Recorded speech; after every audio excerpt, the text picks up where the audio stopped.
It's Anthropology Late at Night, with your host, Johnny Soupbone. Thank you. Welcome to the show. Tonight our guests are here to talk about the different forms of marriage. Now I knew there was some paperwork involved, but I wonder how many forms they're talking about. I guess we'll find out. Please welcome our first guests, Mark and Sally. Thanks for being on the show. So, you two are going to talk about the forms of marriage. What does that mean exactly? Well, Johnny, we're going to talk about one specific form of marriage. Monogamy. We're going to talk about monogamy. Monogamy? What is that? Well, It's a marriage form in which both partners have just one spouse. at a time. One spouse at a time. I see. How does it work? It's the most common form of marriage worldwide. It's also the only legally recognized form of marriage in North America and most of Europe. It sounds like you're saying there are more ways for people to be married to each other than just what we see here in the United States. Yes, that's right, Johnny. Forms of marriage vary from one culture to the next. So, can you define marriage for me, then? Marriage is a culturally sanctioned union between two or more people that establishes certain rights and obligations between the people, between them and their children, and between them and their in-laws. Marriage is a culturally sanctioned union between two or more people, between them and their children, and between them and their in-laws.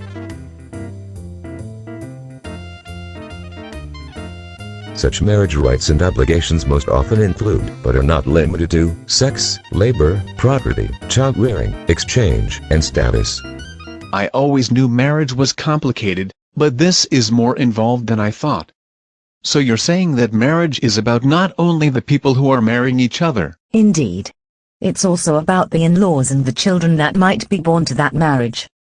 Marriage and divorce rules have been bound to inheritance of property, probably since people started to own things and accumulate wealth to pass on to their children.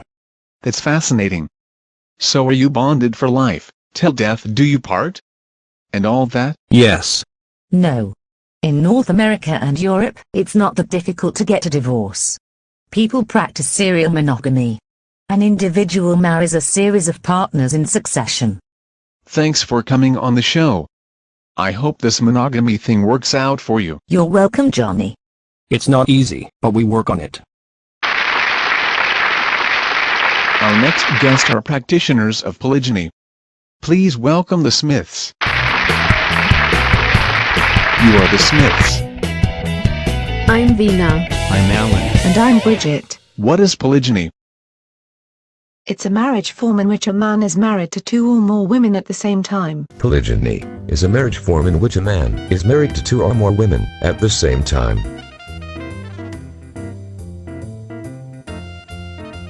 So you're all married to each other. Is that legal? Not in the United States.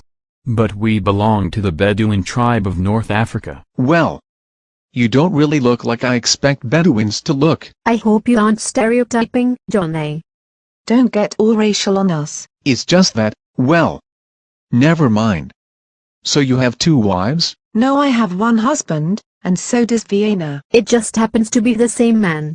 How did you end up with two wives, Alan? We can only have more than one wife if we can afford to support and take care of each one of them, and the children I have with them, equally well. Where is polygyny practiced? Polygyny is practiced in about 80% of the world's cultures, in much of sub-Saharan Africa and parts of Asia. It's common in pastoralist and horticultural cultures where women do most of the work taking care of the animals or crops. Women are highly valued as wealth creators. If the men are marrying more than one woman, and the average sex ratio is right around 1:1 in most cultures, are there enough marriage partners for all the men? Yes. There tends to be a female-biased sex ratio in these cultures because many adult men are lost to violence and warfare. In societies where men are more involved in productive work, polygyny isn't as common. Women are more dependent on men for support, and are valued mainly as child-bearers. We see this mostly in pastoral nomadic cultures where men own and tend the livestock. In these societies, a man may take another wife if his first wife is infertile. He might also have multiple wives if he wants to demonstrate his high position in society. How do you women feel about sharing a husband? There is not a lot of jealousy, if that's what you mean. Having a co-wife takes much of the burden of cleaning, cooking, and childcare off any one wife. Each wife has her own house, but often we work together and share childcare. I had no idea it could work. What about the kids? If they have multiple moms but only one dad, does that complicate things for them? No, not really. My children call me Mom, and they call Bridget Mama Bridget. It's no problem. Well, thank you for coming on the show. I had no idea how this form of marriage works. It's very interesting. You're welcome, Johnny. It was fun to be here. My next guests are from Tibet, and practice yet another interesting form of marriage. Please welcome the Chodens. Thanks for being here. You are Pemba, Da Chen, and Amrita. That's right, Johnny. I'm Pemba. My brother is Da Chen, and our wife is Amrita. Explain to me what your marriage is like. We practice a rare form of marriage called polyandry. Polyandry is a marriage form in which one woman is married to more than one man at the same time.